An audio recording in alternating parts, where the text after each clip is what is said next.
wanita dikembalikan ke rumah. Ini organisasi-organisasi wanita di barat menuntut supaya wanita dikembalikan ke rumah. Tapi ya sudah tidak bisa, memang sudah jadi budaya akhirnya. Wanita keluar itu sudah jadi budaya, akhirnya kehancuran terjadi dalam masyarakat.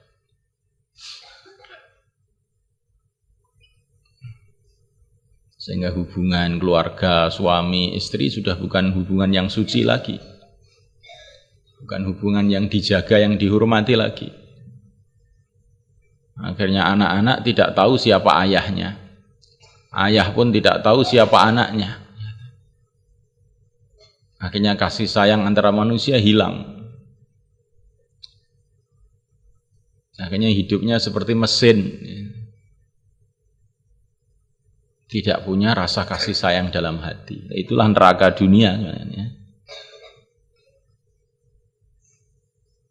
Neraka dunia ini kalau orang itu hidup sudah tidak punya kasih sayang, itu hidup seperti di neraka.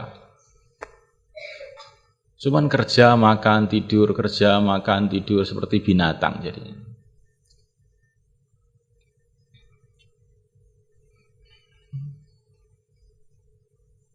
Jadi dalam agama ini agama yang sempurna, agama dari Allah SWT. Kalau kita renungi setiap aturannya, nanti kita lihat itu adalah aturan yang terbaik. Tidak ada aturan yang lebih baik dari itu.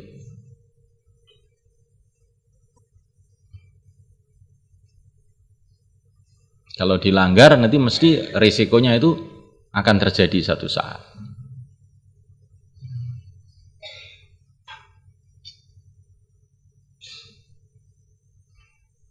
Tapi ya namanya dunia ini adalah tempat ujian. Orang itu kalau melanggar agama biasanya tidak langsung kontan terasa akibatnya. Tapi setelah sekian tahun, bangsa itu meninggalkan agama, sehari, sebulan, 2 bulan, setahun, 2 tahun, belum terasa. Tapi setelah sekian lama, akan terasa. Akan terasa. Perzinaan di mana-mana dibiarkan, diresmikan. Akhirnya timbullah penyakit-penyakit macam-macam nggak bisa diobati. Yang akhirnya jadi ancaman buat seluruh masyarakat. Ini pelanggaran terhadap agama itu seperti itu. Pertama kali seperti nggak apa-apa, lama-lama akan terjadi masalah besar. Kalau pelanggaran terhadap agama itu langsung kontan akibatnya, ya nggak ada orang langgar. Tapi akibatnya itu bertahap-tahap, tapi pasti. Nah, kata Maulana Umar rahimahullah, orang melanggar agama itu seperti orang kena penyakit gatal.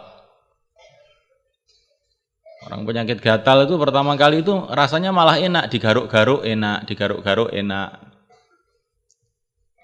Tapi lama-lama kalau nggak diobati bosok semua nanti tubuhnya.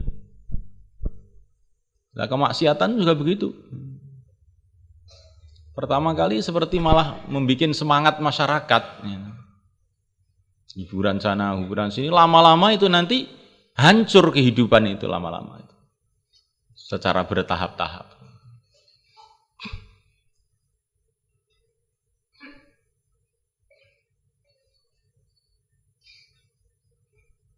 Orang tidak mau mendidik anaknya secara agama. Pertama kali seperti nggak apa-apa. Apa agama nggak begitu penting, nggak usah dididik agama. Tapi setelah lama-lama terasa orang tua sendiri yang akan merasakan akibatnya. Ketika anaknya sudah tidak berbakti lagi, anaknya tidak menghormati orang tua lagi, orang tuanya sakit sudah cuek, tidak mau menjenguk lagi. Maka orang tuanya pun menggerutu. Ya bukan salah dia. Ya. Memang dulu tidak kamu didik agama, tidak kamu didik bahwa termasuk kewajiban yang sangat penting setelah iman itu berbakti kepada orang tua. Tidak kamu didik itu. Anak kamu tidak kamu didik untuk taat kepada Allah. Bagaimana anak kamu akan taat kepada kamu? Kepada Allah aja nggak mau taat. Istri tidak dididik untuk mengamalkan agama. Apa ini agama ini membebani saja, menyusahkan saja.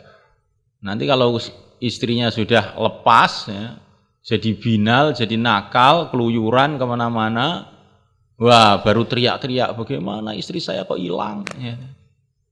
Tahu itu sudah di Taiwan, sudah di Korea. Ya. Loh memang istri kamu tidak kamu didik untuk taat kepada Allah, bagaimana akan taat kepada kamu? Dia tidak kamu didik untuk mengagungkan Allah, bagaimana bisa menghormati kamu, istri kamu? Enggak akan.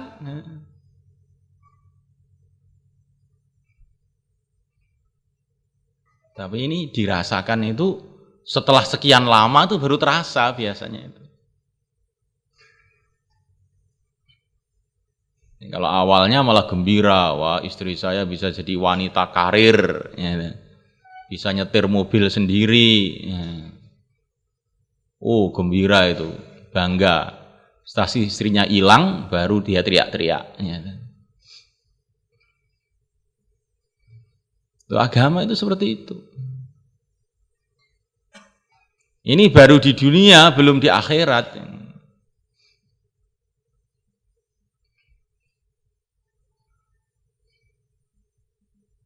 Maka sekarang sampai di negeri-negeri barat, di senat-senat mereka, di DPR mereka, ya, ada usulan-usulan untuk menjalankan syariat Islam, kan aneh. Karena mereka sudah pening kepala dengan syariat mereka sendiri itu, dengan aturan yang mereka buat sendiri, pening kepala. Bobol sana, bobol sini, bingung sana, bingung sini.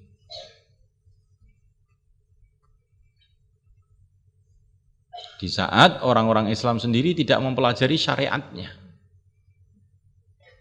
Tidak mempelajari syariatnya. Maka ini tugas kita sekarang itu belajar syariat itu dengan secara jelas. Sehingga kita tahu hikmah-hikmah syariat. Bahwa tidak ada keadilan yang lebih tinggi melebihi dalam syariat itu.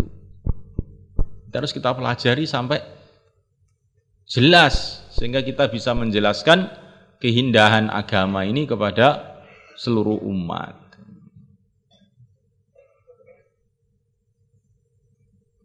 Paham tuh ikhwan? Belajar di pesantren ini maksudnya. Sekarang umat dalam kebingungan. Tidak tahu yang dipegang itu yang mana. Inilah waktunya orang-orang yang belajar agama ini menjelaskan kepada mereka, kamu hamba Allah, tidak akan ada jalan untuk kebaikan dunia kamu dan akhirat kamu selain di dalam agama Allah.